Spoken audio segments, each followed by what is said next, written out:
Episode की शुरुआत वहीं से होती है जहाँ पिछला एपिसोड खत्म हुआ था। जे बाइक लेके भाग रहा होता है और वो एक ऐसी जगह पर आ जाती है जहाँ आगे जाने का कोई रास्ता नहीं होता और पीछे बॉस के हाथ में लगी हुई होती है, तो अपनी वो जान बचाने के लिए पानी में कूद जाता है। उसका पुल पानी में गिर जाने खराब हो जाती है और उसका लोकेशन डिसअपीयर हो जाती है। जे कैसे भी करके युंजू के पास जाती है जो जुनू से प्यार करती थी। युंजू पूछती है पैसा कहाँ पर है, तो जे कहती है कि पैसा उस बोट में है। तभी युंजू अपनी बंदूक निकालती है और जे को गोली मारकर मार देती है। फिर हम जे को डेथ के पास देखते हैं और जे कहती है उस लड़की ने मुझे क्यों मार दिया। तब डेथ कहती है कि वो लड़की तुझसे पैसे से प्यार करती थी और बस तुम्हें वो यूज कर रही थी। फिर जे हंसती हुई कहती है लेकिन मैंने उसे बताया नहीं है कि पैसा कहाँ पर है।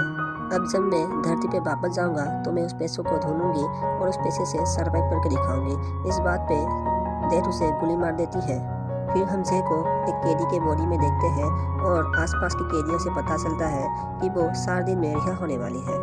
तभी जे एक कैदी को देखती है जो कि और कोई नहीं, वो जिनसेंग होती है और ये वही होती है जो जुक्सु को बुली किया करती थी और वो युक्सु की मारने की इंजाम में जेल की हवा खा रही थी। जे को तो उसे देखकर बहुत गुस्सा रही थी। तभी जिंगसु जे को देख लेती है और उसे मारने शुरू हो जाती है, लेकिन बाकी कैदी जिनसेंग को रोक लेती है और जे उसे घूर कर देख रही थी। तभी जिनसेंग आकर बोलती है क्या मुझसे तुम्हें डर नहीं लगता। फिर जे कहती है तुमसे कौन डरेगा, तुम तो स्कूल में बस बच्चों को बुली किया करते थे और तुमने एक लड़के को मार डाला था। यह सुनकर बाकी कैदी को गुस्सा आ जाती है और वो उल्टा जिनसेंग को ही मारने लग जाती है। तभी वो डिवाइस आती है और जे को पता चलती है इस बोनी का ऑनर तेसंग है और वो एक फाइटर बनना चाहती थी, लेकिन फाइनेंशियल प्रॉब्लम की वजह से वो ये सपना पूरा नहीं कर पाती।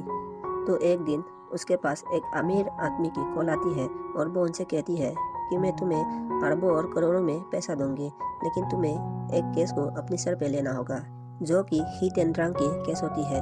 और वो उन्हें कहती है कि तुम तो जल्दी ही सूझ जाओगे क्योंकि तुम अंडर हो। तभी तेसंग मान जाती है, लेकिन कोर्ट में देखती है कि उसे तो 2 साल की सजा हो जाती है। और जब लॉयर तेसंग से मिलने आती है तो तेसंग कहती है तुमने तो कहा था कि मुझे जल्दी छोड़ दिया जाएगा, लेकिन मुझे 2 साल की सजा हो गई, इसलिए तुम्हें मुझे और ज़्यादा पैसा देना होगा। अगर तुमने मुझे पैसा नहीं दिए तो मैं सबको बता दूंगी यह सब करने के लिए तूने मुझे बोला था और मैं तुम्हारे ऊपर केस भी कर दूंगी। फिर अगले दिन तेसंग को मारने के लिए कुछ कैदी प्लानिंग बना रहे थे क्योंकि उन सबको लॉयर ने पैसा देकर भेजी थी और वो तेसंग के ऊपर हमला बोल देती है, लेकिन तेसंग तो फाइटर होती है तो उन सबको आसानी से हरा देती है। फिर जिनसेंग हथियार लेके जे के आगे आ जाती है और कहती है तुम्हारी वजह से ये कैदी मुझसे अब नहीं डरते क्योंकि ये सब पहले मुझसे बहुत ज़्यादा डरती थी। फिर जे सोचती है ये तो पागल है, मैं उसे आसानी से मैनिपुलेट कर सकती हूँ। फिर जे कहती है कि तुमने जिनको भी मारा है तो उनकी आत्मा तुम्हारे पीछे है और वो तुम पे हमला करने वाली है। यह सुनकर जिनसेंग डर जाती है और वो कुछ भी नहीं कर पाती है।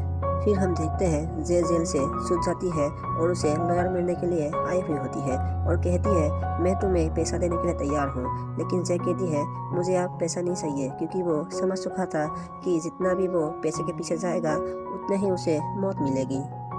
ये बोलकर जे बाहर से चले जाती है और वो उन पैसे को लेने के लिए जाती है जो जुनू ने एक बोट पर छुपाई हुई होती है। फिर वो उन पैसों को लेकर घर आ जाती है और तभी जुनू की मॉम की कॉल आ जाती है और वो सोचने लगती है इन पैसों के आधा वो जुनू की मॉम को दे देगी। फिर जे पैसों को 2 बैगों में डिवाइड कर देती है और वो एक बस के स्टेशन में एक लॉकर में अपने पैसे रख जाती है और उसकी लिमिट 4 दिन की होती है और वो सोचने लगती है कि 4 दिन के बाद वो इन पैसे को लेने के लिए आएगा। और फिर वो तेसंग की मॉम को पैसा देने के लिए निकल जाती है, लेकिन तभी उसे पीछे से चाकू मार देती है और ये उसी की पापा होती है जो हिट एंड रन में मर जाती है और वो वहाँ से चले जाती है।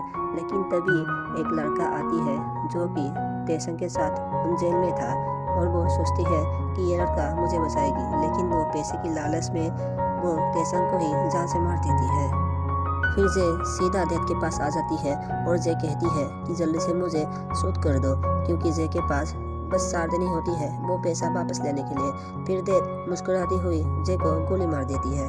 उसके बाद हम देखते हैं कि जे बोलने की कोशिश कर रही होती है, लेकिन वो बोल नहीं पाता क्योंकि अब वो एक बच्चे की बॉडी में होती है। और इसी के साथ ये एपिसोड खत्म होती है। तो मिलते हैं अगले एपिसोड में।